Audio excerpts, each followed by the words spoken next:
Bismillahirrahmanirrahim. Assalamualaikum warahmatullahi wabarakatuh. Selamat berjumpa dengan saya Evi Andri. Kebetulan saya guru TKJ di SMK. Pada kesempatan kali ini saya akan membahas soal materi teknologi layanan jaringan kelas 11 semester GASA. Jangan lupa untuk like and subscribe channel ini karena subscribe itu gratis. Selamat menonton. Oke, kita soal yang pertama. Proses pengiriman paket data atau informasi dari suatu sumber menuju ke suatu tujuan melalui media transmisi disebut A. Informasi, B. Komunikasi data, C. Proses penyampaian data, D. Informasi data, E. Proses komunikasi. Jadi jawabannya adalah B ya, komunikasi data. Pada pembahasan ini itu komunikasi data adalah proses pengiriman paket data atau informasi dari suatu sumber menuju ke suatu tujuan melalui media transmisi. Soal kedua, variasi waktu kedatangan paket atau keterlambatan yang tidak merata dalam pengiriman paket audio atau video adalah salah satu karakteristik komunikasi data. A. Sumber, B. Komunikasi, C. Pengiriman, D. Tujuan, E. Jitter. Jawabannya adalah E. Jitter. Pembahasan. Jitter adalah variasi waktu kedatangan paket atau keterlambatan yang tidak merata dalam pengiriman paket audio atau video. Soal yang ketiga. Komunikasi yang hanya memungkinkan mengirim dan menerima informasi dalam bentuk suara adalah jenis komunikasi A. Komunikasi audio, B. Komunikasi data, C. Komunikasi video, D. Komunikasi audio video, E. Komunikasi voice. Jawabannya adalah A. Komunikasi audio. Pembahasan. Komunikasi audio adalah komunikasi yang hanya memungkinkan mengirim dan menerima informasi dalam bentuk suara. Oke, lanjut kita ke soal yang keempat.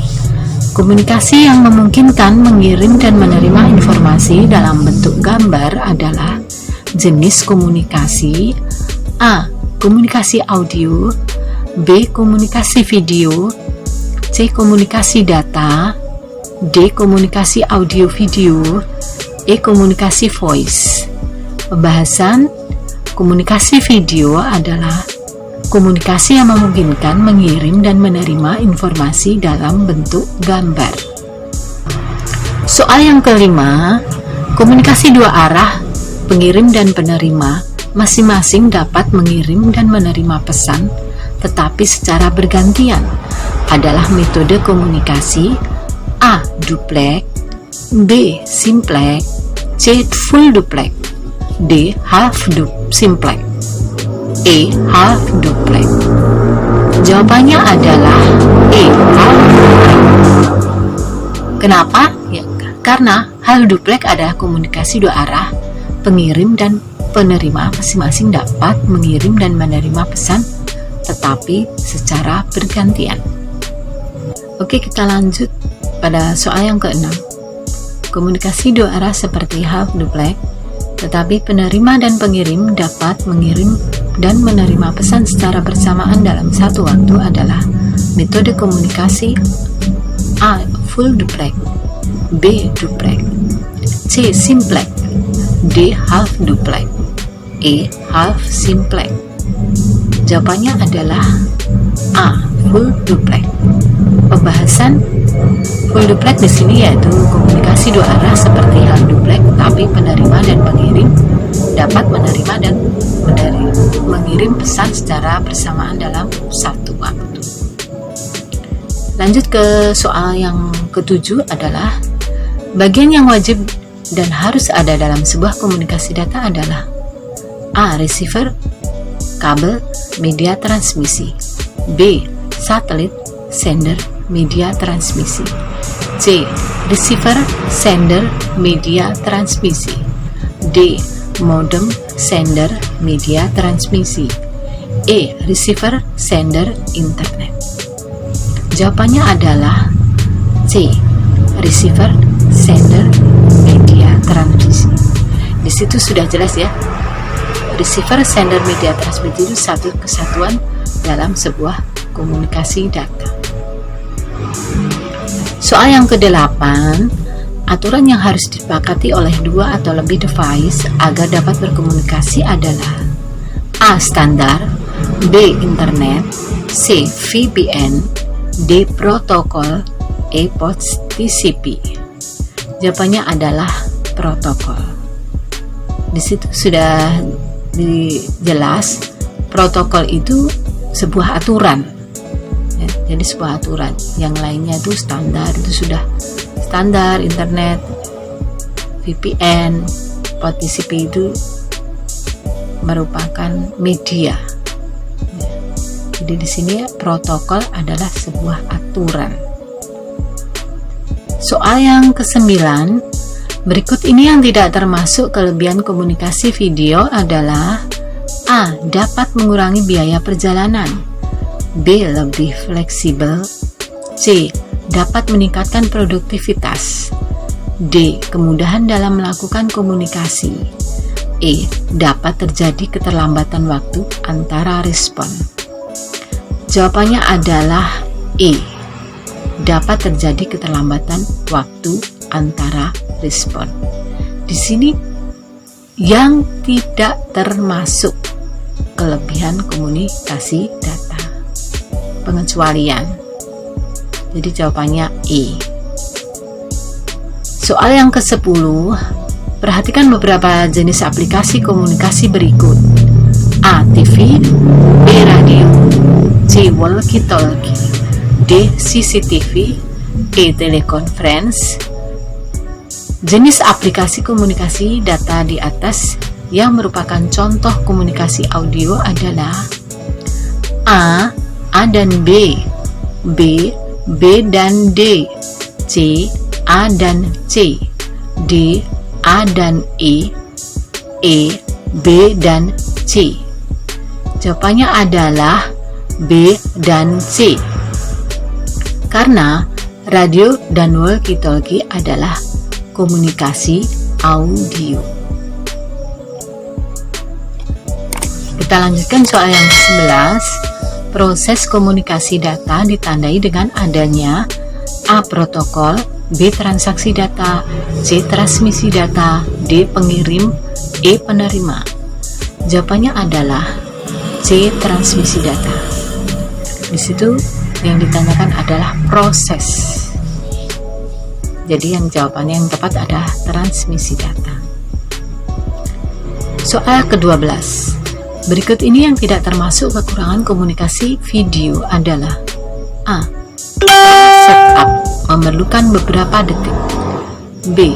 Kecepatan data terbatas tergantung pada besar data yang dikirimkan, C. Keterbatasan bandwidth dapat diatasi dengan penambahan bandwidth, D. Mengurangi waktu untuk pengolahan data, E. Mendapatkan data tidak langsung dari sumbernya. Jawabannya adalah D. Mengurangi waktu untuk pengolahan data. Yang ditanyakan adalah tidak termasuk kekurangan komunikasi video. Jadi jawaban yang tepat adalah D. Mengurangi waktu untuk pengolahan data. Soal ke-13. Pesan yang disampaikan oleh komunikator dapat mengalami rintangan, yaitu latar belakang fisik atau situasi di mana komunikasi terjadi. Hambatan ini mencakup tingkat aktivitas, tingkat kenyamanan, gangguan, serta waktu adalah jenis hambatan dari A. Hambatan internet, B. Hambatan fisik, C. Hambatan lingkungan, D. Hambatan budaya, E. Hambatan kultur. Jawabannya adalah hambatan lingkungan.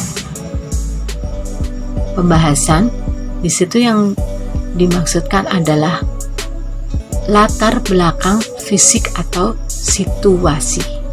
Jadi jawaban yang tepat di sini adalah hambatan lingkungan.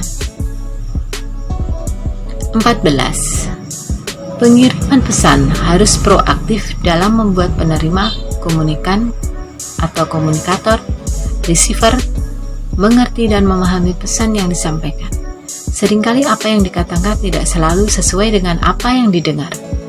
Untuk menghindarinya, hal-hal yang tidak harus dilakukan dalam mengatasi hambatan adalah: A. Menyatakan satu ide atau gagasan dalam satu waktu.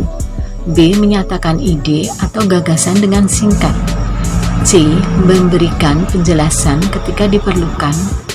D. Berbicara dengan jelas. E. Melakukan pengulangan jika diperlukan. Di sini jawabannya adalah D. Berbicara dengan jelas. Ya, di situ ditanyakan tentang pengiriman pesan harus proaktif, mengerti dan memahami pesan, sehingga dibutuhkan berbicara yang jelas. Soal yang ke-15, perangkat yang digunakan untuk melakukan fungsi kontrol terhadap pengaruh suara yang tidak dikehendaki dari speaker terhadap mikrofon seperti itu adalah: A. Audio codec, B. Audio video, C. Audio controller, D. Mikrofon, E. Speaker. Pertanyaannya di situ adalah fungsi kontrol. Jadi jawabannya adalah C. Audio controller. Kita lanjut ke soal 16. Sebuah aturan yang mengatur atau mengizinkan terjadinya hubungan komunikasi serta perpindahan data antara dua atau lebih titik komputer disebut: A. Hukum komunikasi, B. Undang-undang komunikasi data, C. Perizinan komunikasi data, D. Informasi komunikasi data, E. Standar komunikasi data. Jawabannya adalah E. Standar komunikasi data. Pada pembahasan, yaitu di situ ditanyakan adalah tentang sebuah aturan yang mengatur. Jadi jawabannya yang tepat adalah E. Standar komunikasi data. Soal ke-17. Di bawah ini adalah teknologi yang diperlukan untuk berkomunikasi melalui jaringan telekomunikasi, yaitu: A. Switching, B. VLAN, C. Routing, D. Trunking, E. Wi-Fi. Jawabannya adalah A. Switching. Pembahasan switching adalah teknologi komunikasi untuk mengarahkan paket data antar link ke link. Jadi jawabannya adalah A. Switching. Soal ke-18. Organisasi yang bertujuan untuk melakukan standarisasi, pengalokasian spektrum radio, dan mengorganisasikan perjanjian rangkaian interkoneksi antar negara yang berbeda untuk memungkinkan panggilan telepon internasional adalah: A. IEEE, B. IETF, C. ITU, D. ISU, E. ANC.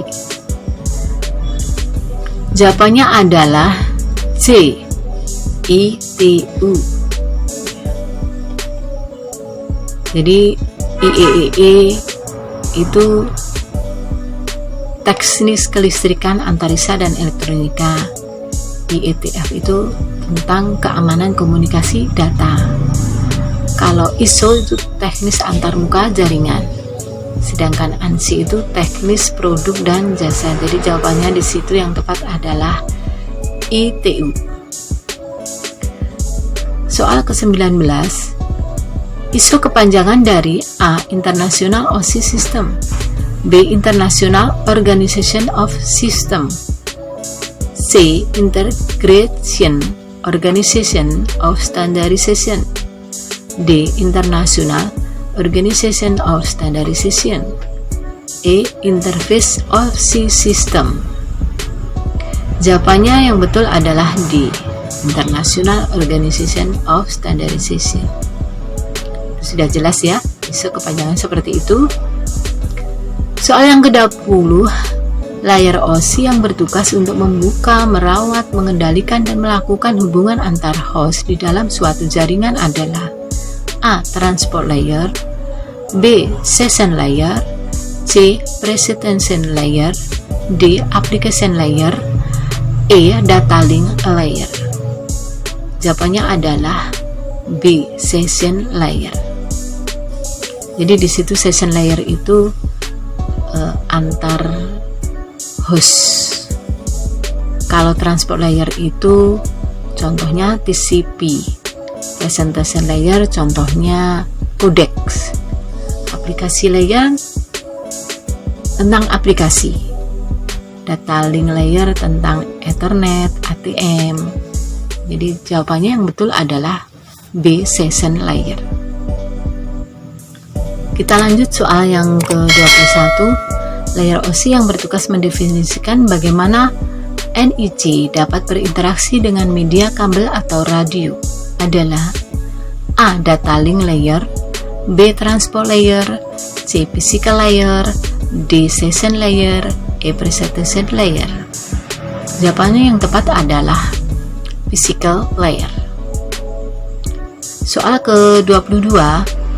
Layar OSI yang bertugas menerjemahkan aplikasi menjadi bentuk data yang akan ditransmisikan ke layar berikutnya adalah A. Physical layer, B. Data link layer, C. Session layer, D. Presentation layer, E. Transport layer. Jawabannya adalah D. Presentation layer. Soal ke-23. Layar OSI yang bertugas untuk melakukan komunikasi di dalam jaringan yang kemudian membantu mengirimkan dan menerima pesan yang dikirimkan di dalam jaringan tersebut adalah A. Presentation layer, B. Physical layer, C. Data link layer, D. Session layer, E. Application layer. Jawabannya adalah E. Application layer. Soal ke-24. Perhatikan beberapa protokol berikut ini. A. SMTP, B. VTP, C. HTTP, D. ADSB, E. Telnet. Protokol-protokol di atas yang merupakan protokol pada application layer adalah A, C, dan E, B, A, B, dan D, C, B, D, dan E, A, C, D, dan E, B, C, dan E. Jawaban yang tepat adalah A, C, dan E. Itu sudah jelas ya. Jadi protokol yang merupakan protokol pada application layer itu SMTP, HTTP, dan Telnet. Soal ke-25. Di bawah ini bukan merupakan organisasi yang menaungi internet standar pada komunikasi data adalah A. IRTF, B. IAB, C. IMO, D. ISUC, E. ICANN. Yang ditanyakan adalah yang bukan merupakan organisasi. Jadi jawaban yang tepat adalah C. IMO. Kita lanjut soal yang ke-26. Organisasi yang bertanggung jawab untuk mengkoordinasikan pemeliharaan dan prosedur beberapa database yang berkaitan dengan DNS adalah A. IEEE, B. ANSI, C. ISUC, D. IRTF, E. ICANN. Jawaban yang betul adalah E. ICANN. Karena INZT di situ sudah dijelaskan, ICANN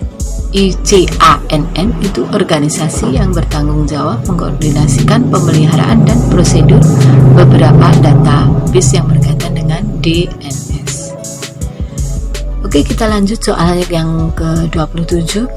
Organisasi yang bertugas untuk melakukan penelitian terhadap protokol internet, aplikasi, arsitektur, serta teknologi internet adalah A. ICANN, B. IRTF, C. ISUC, D. ANSI, E. IEEE. Jawaban yang tepat adalah IRTF. IRTF itu adalah organisasi yang bertugas melakukan penelitian terhadap protokol internet, aplikasi arsitektur, serta teknologi internet. Oke, lanjut soal yang ke-28.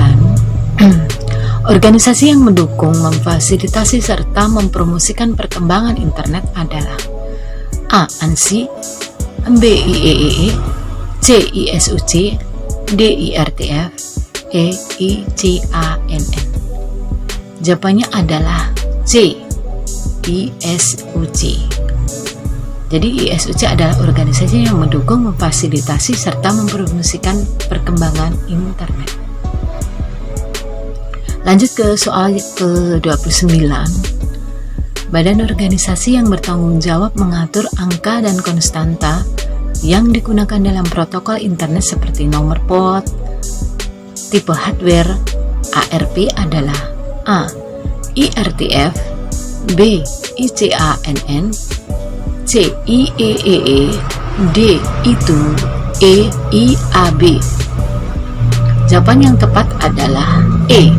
IAB. Jadi IAB adalah badan koordinasi yang bertanggung jawab mengatur angka dan konstanta. Soal yang terakhir yang 30. Organisasi Komunikasi Data IEEE kepanjangan dari A. International of Electrical and Electronic Engineer, B. Institute of Electrical and Electronic Engineer, C. Institute of Electronic and Electronic Engineers, D. International of Electronic and Electronic Engineers, E. Institute of Electrical and Electronic English. Jawaban yang tepat adalah B. Institute of Electrical and Electronic